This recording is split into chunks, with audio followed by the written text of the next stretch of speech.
Hi. What do we even say for an intro? Hello, so I wanted to do a 3-year update on working at Pretty Little Thing. So 2 years ago, it's probably past 2 years ago now, I actually made a YouTube of how I got my job at Pretty Little Thing. And I thought I would do an update because I've worked there like 3.5 years now and just talk about my role, what I do within my role, everything I do day to day basically, and just a little update for you guys. I thought I'd actually start with how I landed my job role at Pretty Little Thing. If you don't know, you can watch my whole previous YouTube video on all the details, but basically I made a CV and I made it all pink and pretty, and I've done like a little booklet basically, and I printed this out and I sent it directly to the Pretty Little Thing HQ, to the HR team, and within like 2 weeks, I think it was 2 weeks, I landed a job role on the social media team, and I was social media assistant, and I was just really lucky, and basically that's how I got my job. But I did do a fashion design and marketing degree at Northumbria University for 4 years. And then I freelanced social media during that time. We had a placement year for a year, so I've done quite a few placements like Paris Fashion Week, etc. So yeah, that's basically how I got my job. So as I mentioned, I'm a social media executive. So this is like three promotions basically. Is it 3? So it's like 3 roles up. So my roles kind of stay the same throughout every promotion. I've always managed Twitter and TikTok. So everything you see on them 2 platforms, Twitter and TikTok, I do. On TikTok, we have a girl called Chelsea who helps me out in the USA as well. But every day basically with TikTok, I film content. Any beauty requests we have, I'll film the beauty requests. Anything reactive, any funny sounds, I will upload and make with staff. On shoots, we'll make loads of nice TikTok content. Anything trending basically, I will make and post on TikTok, and then from here it'll get posted on YouTube Shorts and Reels as well. But I don't look after them platforms. We have other staff members who do them platforms. So that's basically TikTok, and I do look after influencers for TikTok for a gifting basis. I used to always look after all the influencers for TikTok, and then Chelsea in the USA started and she picked up USA, and then now we actually have the PR team look after the TikTok influencers. But I still gift some influencers now and then if I want nice social content off them, etc.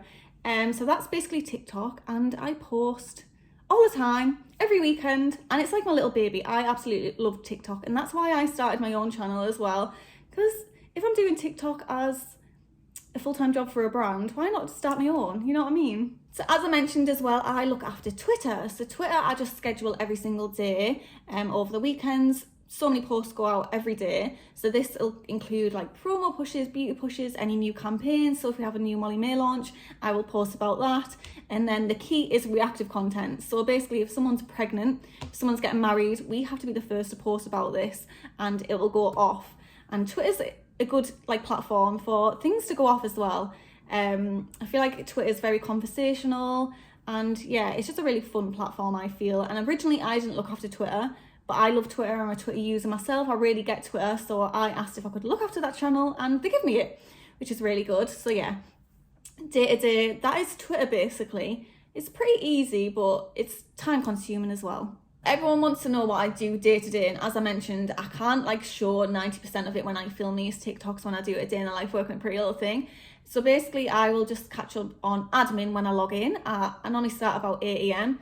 So I'll do admin, catch up on emails, see if there's any new campaigns coming along, see if there's any shoots coming along, promo updates, just everything like that we will do. And I'll catch up on all my emails, and I'll have influencers message me as well for TikTok videos. So I'll just deal with that and put them orders through. And then I will just look at TikTok, see how well the previous day done on TikTok and Twitter, see what worked well, see what didn't work well, and just like report back on that basically. And then I will go ahead and film TikToks probably. Most days I film TikTok content.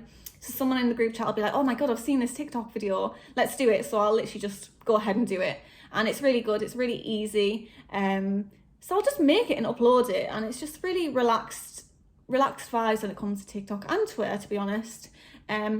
So yeah, and then I'll just schedule TikTok. You can't schedule TikTok, so I don't schedule TikTok. I wish you could schedule it. So I'll post manually everything on TikTok. I schedule Twitter. So I'll post, I won't say how much I post, but yeah, we post on there. I'll schedule that, find all the content for that, schedule in the promo pushes, the beauty pushes, anything new, as I mentioned. So yeah, that'll be my day to day. And yeah, if there's any shoots going on in the HQ, we'll go pop there and take content. So every day is basically different. I have my my little basics. I do like scheduling and reporting and things like that. But every day is completely different, guys. Like when I tell you every day is different, like one day I can be on a shoot, one day I can be at an event, one day I'm filming 8 TikTok videos, one day I'm doing like a creative meeting. It just completely depends. Then obviously we have the events. So we have like the Molly-Mae runway show. I went to the Dublin Christmas party back in December.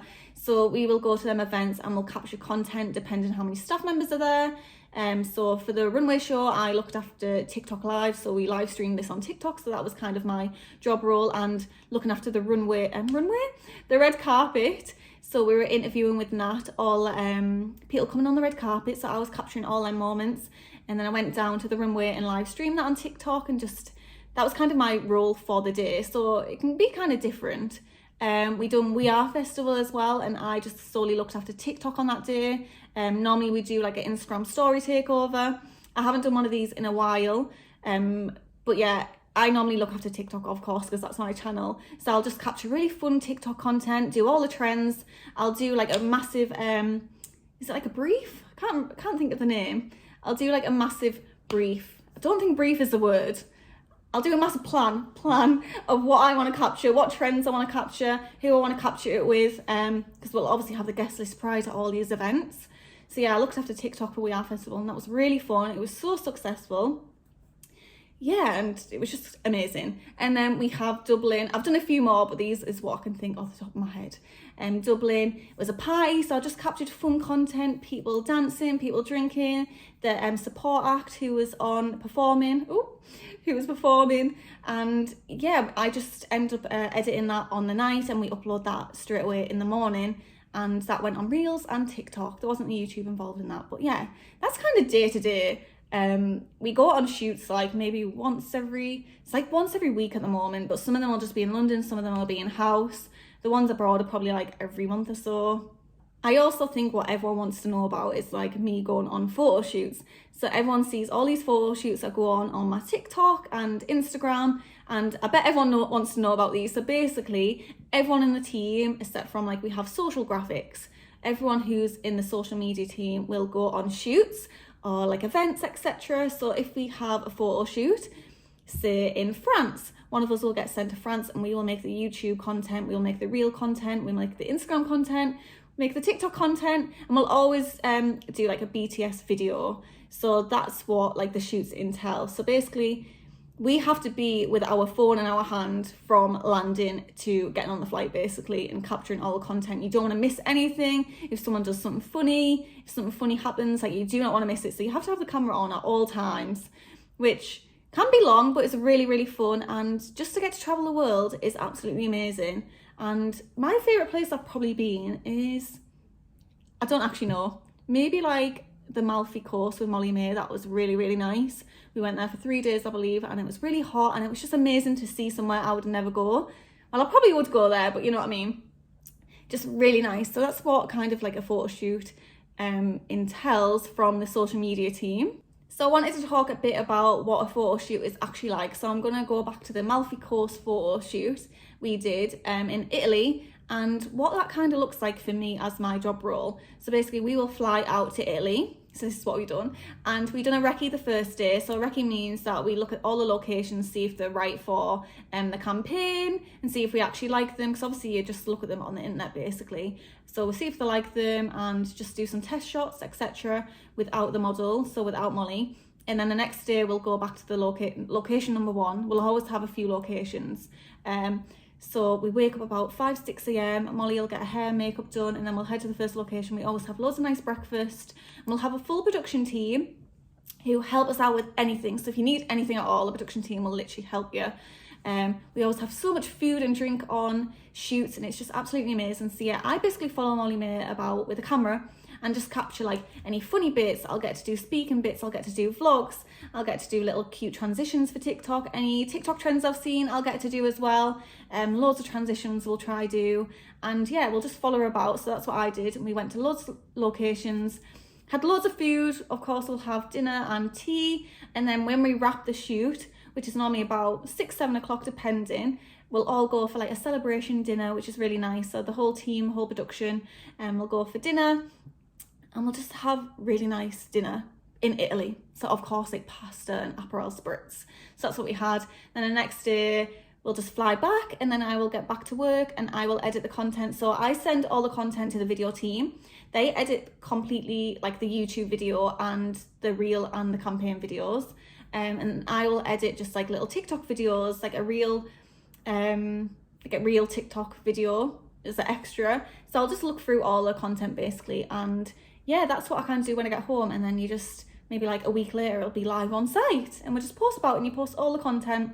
I just wanted to end the video on how you get a job at PrettyLittleThing. So basically I get so many messages all the time of how you land a role at PrettyLittleThing. And my advice is just to keep up on the careers page. We have a PLTHQ Instagram where we post the job roles, so you can have a look at there. And if you follow them, you can see what we get up to like every week, how fun it is to work at PrettyLittleThing. And that would kind of be my advice. And just be determined. Honestly, like people like, do you need a degree? Do you not need a degree? Honestly, there's people with a degree on my course, on my team, and people without a degree. So it just depends how determined you are. You can make it if you're so determined, honestly, and that's my advice. And I always say with this CV, make sure you just stand out. Even if you just add a bit of colour, add a picture of yourself on there. Just add, if you're applying for a social media role, like make sure you add your social media handles on. Like mention what your favourite platform is, like things like that. Any experience you have within the social media industry. If it's freelance, and that is my key advice, by the way, guys. Everyone always asks me, my key advice is just to help anyone out with their social media. So if you have friends with small businesses, if you have family with small businesses, if you know someone with a business, like just a cafe in your local town, ask them if you can look after their social media. That's what I done. And at one point in university, I was looking after like 4 people's social medias, and that's how I kind of gained my experience. So that is my key advice as well. And even if you don't know anyone with social media, like message some little brands who are just starting out, just say kind of like help you post, help you schedule, just get that experience there. And that is my top advice for anyone, even if you have a degree or if you don't, just like freelance social media if you can. So that, because that worked for me. So yeah, that's my top advice. So I hope I've actually answered all the questions everyone has on their mind about working at PrettyLittleThing. This is just my 3-year update, so hopefully I can do another one in 3 years' time. You never know. I might do another one soon. I'm going to try do more doing the lives on YouTube and on TikTok as well. So if you follow me on them platforms, you can see more into what I do at PrettyLittleThing basically. And yeah, I hope you all have a lovely day, whoever watched this, and I hope I answered all your questions. And yeah, until next time.